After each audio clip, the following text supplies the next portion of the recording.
YCP పాలనలో విశాఖను గంజాయి క్యాపిటల్ మార్చారని టీడీపీ జాతీయ ప్రధాన కార్యదర్శి నారా లోకేష్ విమర్శించారు. తూర్పు నియోజకవర్గంలో నిర్వహించిన శంకారావ సభలో ఆయన మాట్లాడారు. రాష్ట్రాన్ని వైఎస్ఆర్ కాంగ్రెస్ పార్టీ ప్రభుత్వం అప్పులమయమని, విశాఖను విషాదపట్నంగా మార్చేశారని, నగరానికి చంద్రబాబు నెలకొక ఐటీ కంపెనీ తీసుకొచ్చారని, ఇప్పుడు రోజుకొక భూ కుంభకోణం, హత్యలు, కిడ్నాపర్లు జరుగుతున్నాయన్నారు. లాలుచితో విశాఖ ఉక్కును ప్రైవేట్ సంస్థలకు కట్టబెట్టేందుకు జగన్ ప్రయత్నాలు చేస్తున్నారు. ఇక 2 నెలల్లో టీడీపీ జనసేన ప్రభుత్వం ఏర్పడుతుందని, అధికారంలోకి వచ్చాక విశాఖ ఉక్కును అవసరమైతే రాష్ట్ర ప్రభుత్వమే కొనుగోలు చేసేలా చర్యలు తీసుకుంటామన్నారు.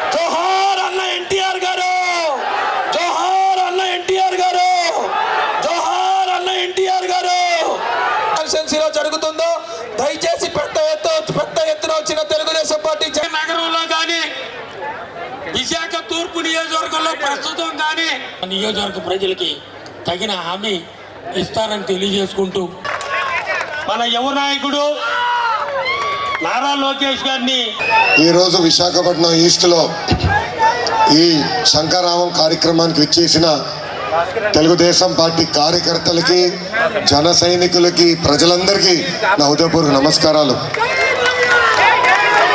గత 7 రోజులుగా ఉత్తరాంధ్రలో నేను పర్యటిస్తున్నా. నేను ఒకటే చూసా, ఉత్తరాంధ్ర యూత్ పవర్ అదిరిపోయింది. ఈ ఉత్తరాంధ్ర గర్జనకి తాడేపల్లి కొంపల్లో టీవీలు పగలుతున్నాయి. పోరాటాల పౌరుషాల గడ్డ ఈ ఉత్తరాంధ్ర. సిటీ ఆఫ్ డెస్టినీ అంటారు విశాఖపట్నాన్ని. ఆంధ్రప్రదేశ్ ఆర్థిక రాజధాని అంటారు ఈ విశాఖపట్నాన్ని. బాబు గారు ముఖ్యమంత్రిగా ఉన్నప్పుడు విశాఖపట్నాన్ని జాబ్ క్యాపిటల్ ఆఫ్ ఇండియాగా చేస్తే, ఈ ప్రభుత్వం అధికారంలోకి వచ్చిన తర్వాత గంజాయి క్యాపిటల్ ఆఫ్ ఇండియాగా ఈరోజు మార్చింది. అన్న అడిగారు, వెలగబడి రామకృష్ణ గారు నన్ను అడిగారు, మన ప్రభుత్వం ఏర్పడిన తర్వాత గంజాయి పైన యుద్ధం ప్రకటించారు. యుద్ధం కాదన్నా, ఈ గంజాయి ఈ స్థాయికి వెళ్ళిందంటే దీని వెనకాల ఉన్న ఒక వ్యక్తి ఉన్నాడు. అతని పేరు ఎమ్మెల్సీ అనంతబాబు. తూర్పుగోదావరి జిల్లాలో అతను గంజాయి ప్రోత్సహించి అతనే గంజాయి డిస్ట్రిబ్యూషన్ ఆంధ్ర రాష్ట్రంలో మొత్తం సెట్ చేసి జీవితాలే నాశనం చేస్తున్నాడు. ఇక్కడున్న అక్క చెల్లెళ్ళు, పెద్దమ్మ, చిన్నమ్మలకి నేను ఒక విషయం చెప్పదలుచుకున్నా, గంజాయి విషయం. అమ్మ, నేను యువగలం పాదయాత్రలో చంద్రగిరి నియోజకవర్గంలో నడిచినప్పుడు ఒక తల్లి వచ్చి కలిసింది.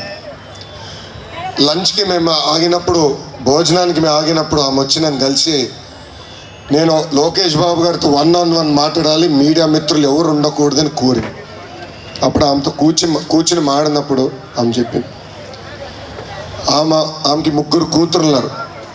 పెద్ద కూతురు 10th క్లాస్ చదువుతుంది. ఆ కూతురుని గంజాయికి బానిసలు చేసి శారీరకంగా వాడుకున్నారు అక్కడున్న వైకాపా నాయకులు. ఆమె వచ్చి, ఇప్పుడు నా దగ్గర డబ్బులు లేవు, నా కూతుర్ని ఆ మత్తు నుంచి బయటికి తీసుకురావాలి, సిఎంసి వెల్లూరుకి నేను తీసుకెళ్ళాలి, నన్ను ఆదుకోండి, ఒక అన్నగా నన్ను ఆదుకోండి అని నన్ను కోరింది. ఇంకో మాట కూడా చెప్పింది తను, మీరు ఒకవేళ ఆదుకోలేకపోతే మా పెద్ద కూతురు నేను చంపేస్తాను, దానికి కారణం మిగతా 2 కూతుర్లు పాడవకొని ఉంటారని ఆమె చెప్పింది. ఇలా ఒక్క కుటుంబాన్ని కలిసింది, లక్షల కుటుంబాలని నాశనం చేస్తుంది ఈ ప్రభుత్వం. బెంగళూరు, తాడేపల్లి, ఇడుపలపాయలో, ఇప్పుడు విశాఖపట్నంలో ప్యాలెస్ కట్టుకున్న వ్యక్తి జగన్. ఆయన పెత్తందాడు. రాబోయే 2 నెలల్లో మనకి జగన్ అహంకారానికి ప్రజల ఆత్మ గౌరవం మధ్యన యుద్ధం జరగబోతుంది.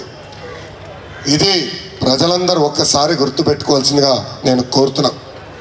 జగన్ ఒక జలగలాంటి వాడు. సైలెంట్గా కృష్ణపట్నం పోర్టు, గంగవరం పోర్టు ఏకంగా ఈరోజు కొట్టేశాడు. నిన్నగాక మొన్న కృష్ణపట్నం పోర్టులో మొత్తం 10,000 మంది పనిచేస్తున్న ఉద్యోగస్తులందరినీ రోడ్డుపైకి పంపించేశారు. ఇసుక ద్వారా రోజు జగన్ ఎంత సంపాదిస్తున్నాడు తెలుసా?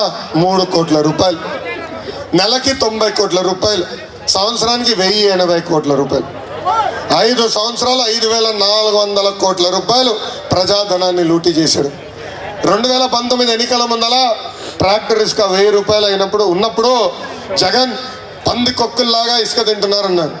ఇప్పుడు అదే ట్రాక్టర్ ఇసుక దాదాపు 5,000 రూపాయలు అయింది, 6,000 అయింది. ఇప్పుడు అడుగుతున్నా జగన్ని, ఏ పంది కొక్కు ఈ ఇసుక తింటున్నాడు? జగన్ అడగాలనుకున్నా, ఇసుక రుచి బాగుందా? 2 నెలలు ఓపిక పట్టి జగన్ వడ్డీతో సహా ప్రతిదీ కట్టించే బాధ్యత వ్యక్తిగతంగా నేను తీసుకుంటా.